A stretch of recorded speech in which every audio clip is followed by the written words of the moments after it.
The Cadet World Championships that I qualified for were two of the most amazing experiences of my life. I went to Amman, Jordan in 2011. This happened to be the first gigantic tournament I ever competed in. The competition itself did not turn out so well. I completely psyched myself out mentally even before I began to fence. The worst part about psyching myself out was that I knew it was happening. I tried my best not to think about how much this competition meant and how much people would kill to be in my spot, but unfortunately I let that get to me. Although I did not finish even close to where I knew I could have, that did not take away from the experience of the tournament. Not only did I end up learning so much from the tournament, but I also got to experience a whole new culture. My favorite part of this experience was being able to swim, or rather float, in the Dead Sea.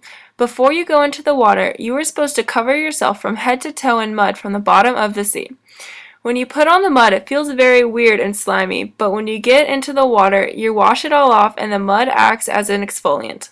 It is such a crazy feeling to be floating with no effort, and I actually tried to swim in the water, and that was difficult.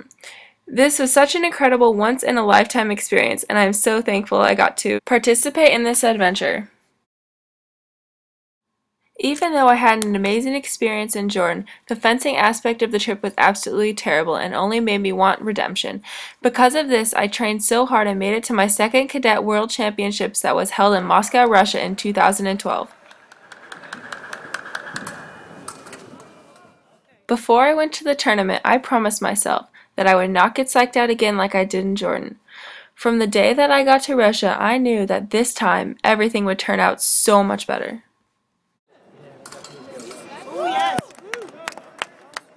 The venue that they had us fencing in was huge and made everything seem so important.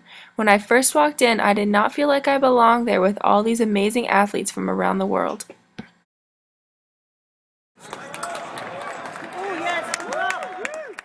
When I was in Moscow, I got the chance to go around the city with some of my best friends and see some incredible landmarks like the Kremlin and the Red Square. When I was standing in the middle of the Red Square looking at the Kremlin, I couldn't even believe that I was actually there surrounded by all of this amazing architecture and history.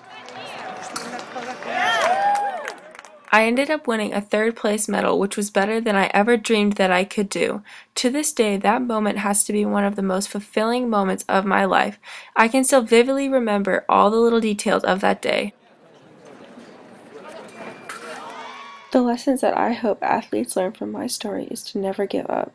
If you have a bad tournament and decide to quit, you have no idea the experiences that you could be giving up.